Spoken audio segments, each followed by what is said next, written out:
Hey guys, what's growing? It's Heather at Bush Puppy Farm. Today we're going to be planting up the 2 beds that we harvested our garlic and our potatoes from with some new stuff for summer.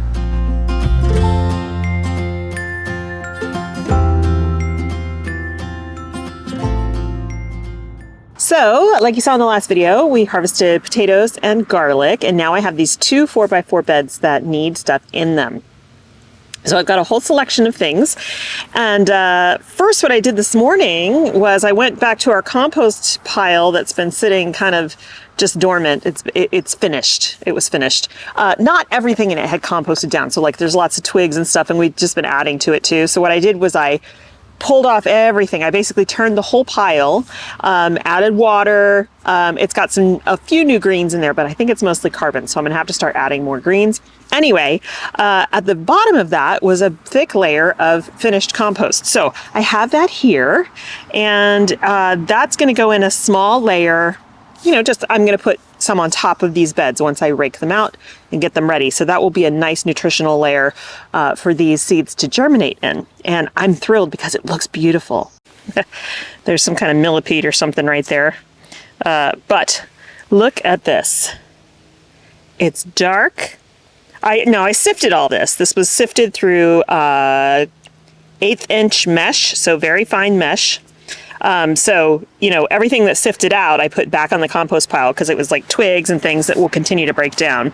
But I'm thrilled with that. It's dark. It smells good. It's definitely got a lot of good stuff in it, and it's finished. It's ready to go on the garden. So I'll be honest, I am a very lazy composter. Lazy. I don't want to be a lazy composter, but other things tend to take over and I forget. So, I restarted the pile. It's harder for us here in the summertime. It's actually harder for me. Well, it's just hard. In the summer, we get 0 rain. So I have to go back there with the hose, which is also not ideal because, as I've said before, my water has chloramine in it. So when you're building a compost pile and you want compost, but you also want the active biology in there, using the water from my hose is not ideal. So I did that today to start with. Just to re-wet everything, multiple layers. I put, 1 layer and then I'd wet it, and etc. But moving forward, I will get the water from our filtered water in the kitchen. I'll just bring it out by the gallon, and so that will help once the biology starts to become active in there again. Right now, there were lots of cool critters in there, but I didn't see.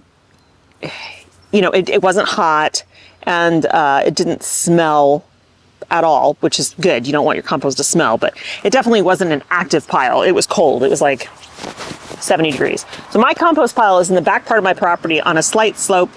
I just put there's like a L shape, wire cage around it just to keep it from sliding down the slope.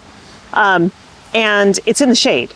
And the reason for that is, if I ever get good at it, well, there's 2 reasons. One, that's the only spot we had on the property to be able to put a big enough compost pile, because it's roughly 3 to 4 feet by 3 to 4 feet. Like, it's a big pile so that it will heat up. But we also want it in the shade because if I do pay attention enough, we don't want it to get so hot because believe it or not, you guys, compost piles can catch on fire. You have to watch them. If you're doing a really fast heating compost where you're turning it every day. I think it's called the Berkeley method. Anyway, that's not me because, like I said, I'm a lazy composter. But in the wintertime is the only time we get rain. And so, but that's also when we have our cold temperatures. So it's a lot harder to keep it going in the winter. But I'm still thrilled with what I've got here.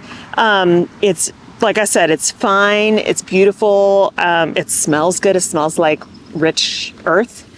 So I think the plants will be really happy with it. And the bonus of putting that on these beds is that these beds also already have a couple inches of compost on them, plus the straw that I used as a mulch. And garlic and potatoes are not heavy feeders. And so just putting this in there is going to be enough for these crops. So what are we going to grow? Okay, so 1 bed is going to be, I had to dig through my seeds and really make some decisions because it is the beginning of July.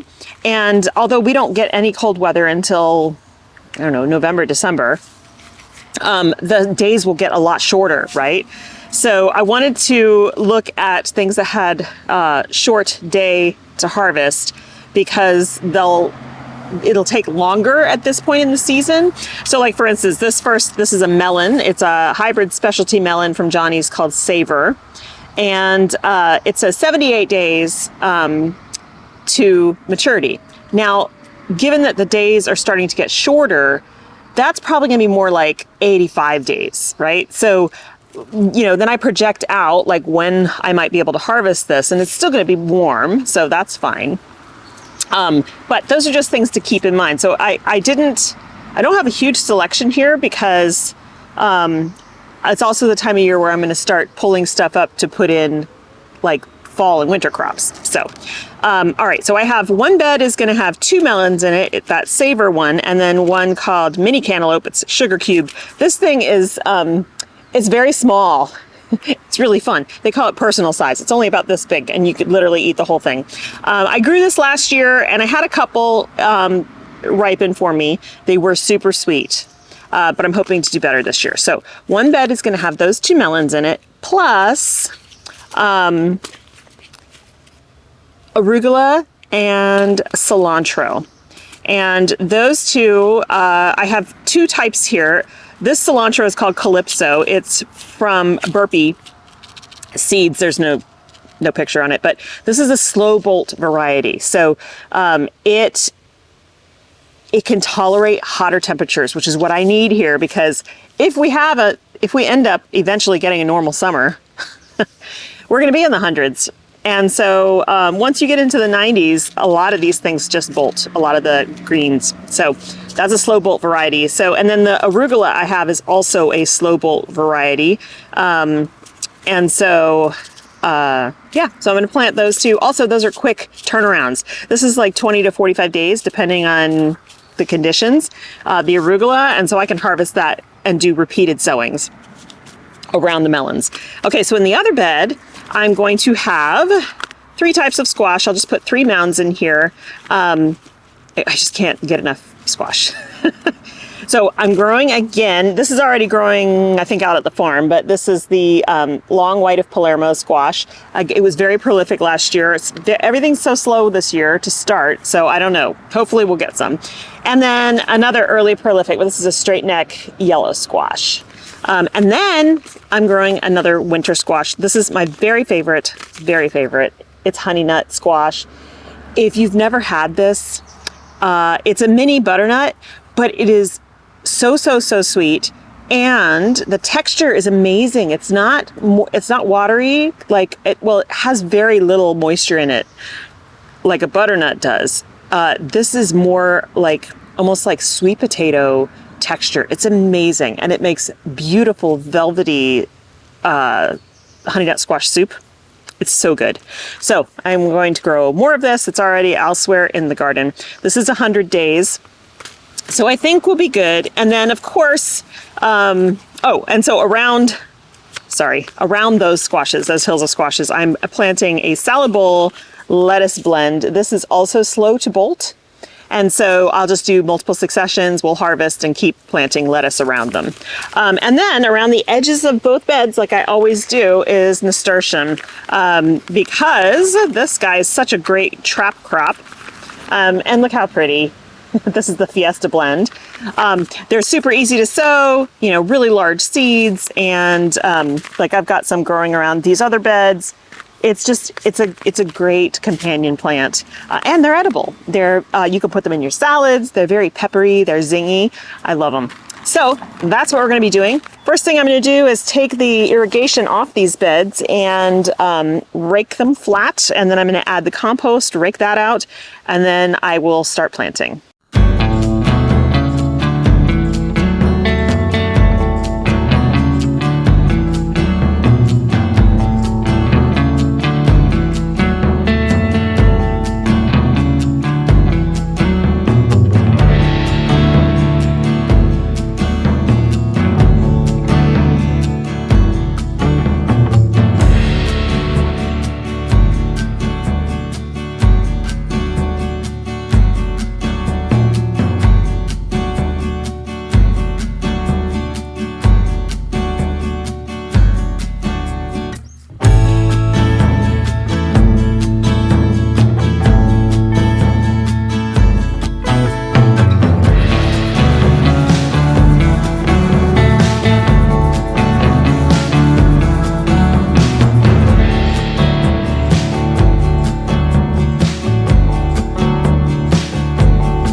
planted up, and I'm running the irrigation just to water those seeds in. Hopefully they will germinate in the next 5 days or so, and we'll actually get some stuff out of them.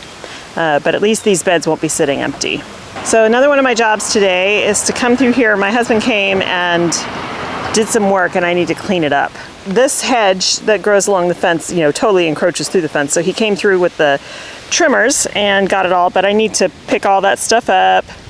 And I also need to pull off all of these finally dead daffodil leaves. This is crazy. And all this is going to get composted. So it's good because I've been needing some greens back there, like I said, and so that'll all go in. And then I have one other job today. So this is a messy job, but it's a necessary job. This is all of the ranunculus corms that I dug up from the tunnel.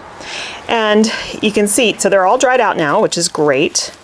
But I need to separate them, clean them up, and put them into storage. So there's lots and lots of corms in this one clump right here that started out as just one corm. So I'm going to gently tease them apart and put them into this box over here and store them until the fall when it's time to pre-sprout. So that's not a hard job. I can do this in the shade and listen to a book while I'm doing it. So for like the 50th time, I'm listening to An Echo in the Bone, which is an Outlander book, Outlander book number 7, because the next season of Outlander is currently on, and it had been a while since I read it, and I was noticing things from it, and I was like, is that from that book, or did they pick stuff from another book? So anyway, I'm re-listening because I enjoy it. And Davina Porter, who's the narrator for all of the Outlander books, is my favorite narrator. She's just amazing. And so I just enjoy listening to her in general. So I'll pretty much listen to anything that she narrates, but because this is one of my favorite series and it's a great story, I'm enjoying it. So even though I've heard it a million times. So I'm going to work on this and probably move some of that green material back to the compost pile. But that's it for today. So I'll take care of those ranunculus corms and then maybe deal with moving the green stuff out to the compost pile. I don't know. But tomorrow we're back out at the farm. I have to string trim. I have to put up some irrigation to beds that aren't yet irrigated and get ready for our first U-Pick, which is a summer evenings on the farm, I'm calling it, because basically people bought a ticket that gives them a little picnic lunch that is catered by a local friend's restaurant here, as well as a chance to pick $20 worth of stems. So I'm a little anxious, if I'm honest. I haven't had people on the farm for an event yet, and it makes me nervous. I have good insurance, but you have to really stress to people, this is a working farm. There are tripping hazards everywhere. You need to watch what you're doing. So, there's that. But then there's also the fact that I don't have any focal flowers really for them to harvest out there. So I'm gonna have to bring focal flowers already cut from home. And that's okay. I mean, there's plenty of secondary stuff and some greenery. So I think it'll still be enjoyable for people, but I'm anxious about it. So probably I am having that feeling of like, did I prepare enough? Hopefully I won't screw this up. Anyway, yeah. So that's gonna be it for me today. I have other stuff I need to do inside cooking, and we're gonna have a big pot of vegetable soup tonight with some stuff from the garden. So I'm excited about that. So thanks so much for hanging out with me today, even though it was a brief time together. I really appreciate it. I hope you had a great holiday weekend and a great rest of your week. Enjoy your garden, and I'll see you in the next one. Bye.